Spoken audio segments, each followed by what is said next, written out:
So I want to talk about randomized controlled trials. In these experiments, it's important to blind researchers because if they have the guile, they may consciously or perhaps unconsciously fabricate the results, whether accidentally or vile. It's still worth blinding researchers to the conditions. That's my style. And Nike says just do it. But if the research is unethical, you gotta quit. And if other researchers show the efficacy of a drug, sometimes you have to stop your experiment, sigh, and shrug. If your experiment lacks internal validity and you try to say A equals B, then you're killing me with your inconsistency. Find out what went wrong, or your research is history. That's no mystery. I know it's tempting to fabricate research, to grow money trees, and go on shopping sprees to buy new dungarees and fancy cheese. But in the long run, you perpetuate the disease of misinformation that has gripped the nation, and yet there is a temptation to aid in research's fabrication, but there could be serious consequences, like in the case of vaccinations.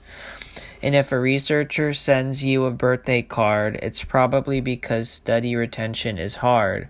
And so there's at least a little transactionality, maybe a shard, but it's still a nice gesture. From appreciation, please don't be marred. As gifts are concerned, it's probably better than Swiss chard or a tub of lard, but it's not chocolate like a tard.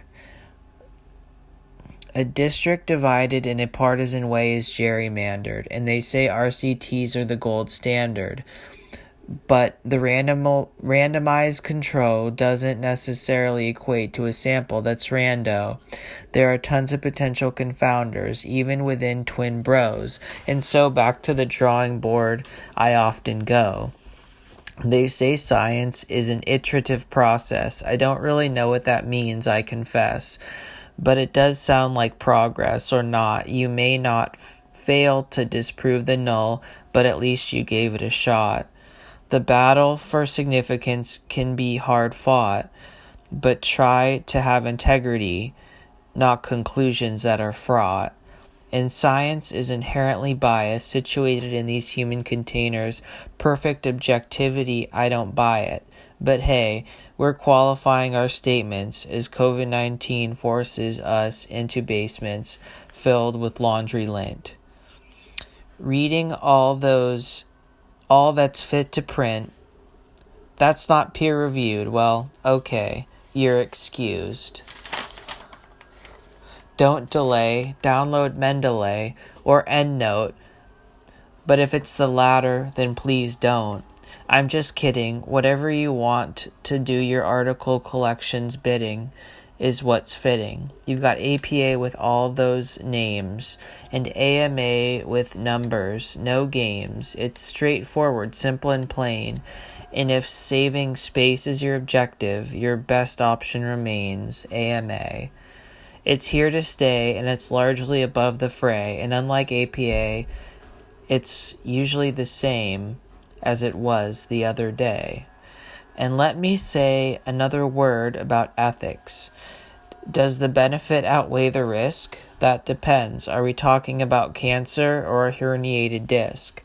So maybe we proceed if a patient's really sick.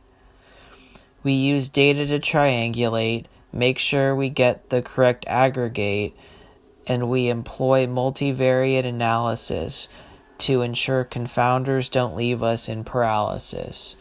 And yes, there's not much we can actually prove. We just say, fail to disprove.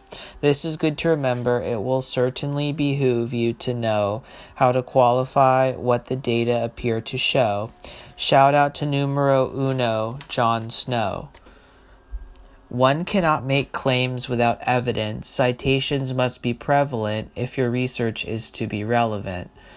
And even if your RQ makes sense, you need something novel, at least an element. It doesn't have to be super clever or intelligent, just novel, ethical, feasible, interesting, and relevant. And you're probably wondering, how could a study have more power? One way is to increase the alpha so your results don't go the way of Tower. You could also, I surmise, increase the sample or effect size.